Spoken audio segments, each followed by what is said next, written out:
And you know, a lot of times people talk about accidental suicide.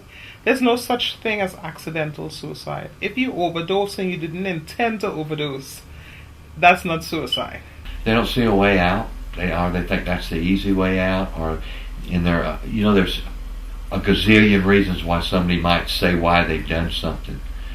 But again, the common denominator is some type of depression. It may not be them taking their medications like they should. A feeling of just I never get out of this. Not having a support network around. So there's a lot. It's hard to pinpoint it on one thing.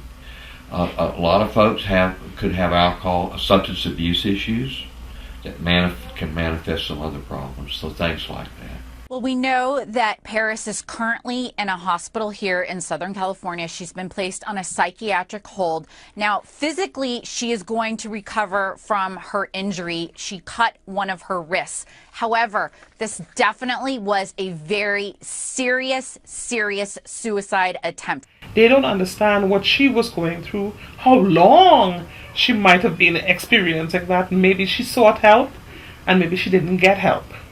What if? Do we know that? Do we know if she reached out to somebody and got turned away and then she felt abandoned?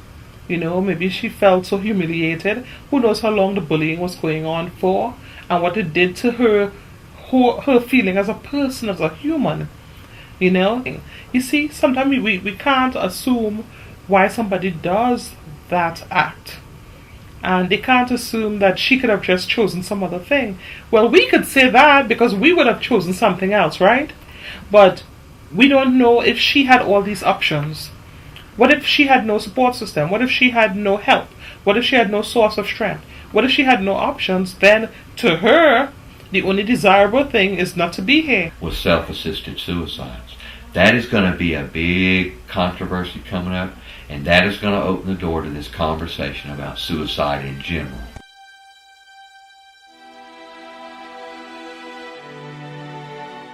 I'm going to talk to you about bullying because it is a big issue here and everywhere. And it can directly and negatively affect a student's ability to learn. They might show symptoms of anxiety, depression, and physical symptoms like stomach aches, headaches. She's one of thousands of kids that are bullied. What she did with her bullying, she went through the emotional roller coaster. So her first emotion when she's been bullied was, I'm worthless. I have no self-esteem, no friends. She actually went on the YouTube and showed the name she was called and how she felt. If they did, it would just get worse.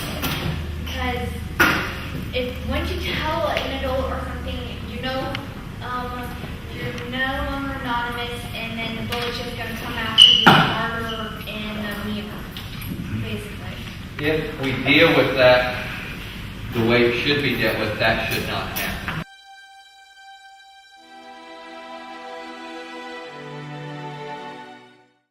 Sources of Strength is one of the student groups on campus. It's a coalition group, and their goal is to engage peers to do suicide prevention on campus.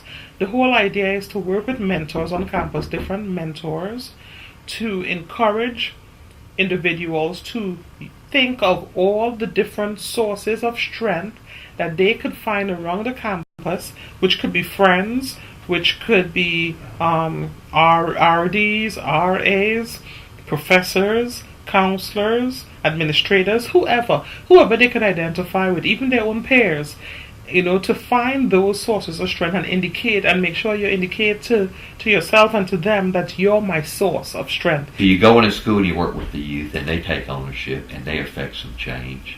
You do youth influence activities in the schools. You get them to talk.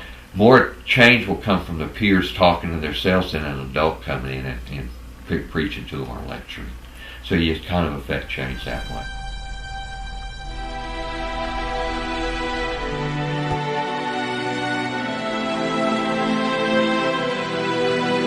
Suicide has been one of the leading causes of death in the United States. Shockingly, 33.3% of suicide descendants tested positive for alcohol, 23% for antidepressants, and 20.8% for opiates, including heroin and prescription painkillers. For males, suicide is 4 times greater than females, representing 79% of all U.S. suicides. But when it comes to suicidal thoughts, females are more likely to experience it than males. Despite these factors, anything is possible.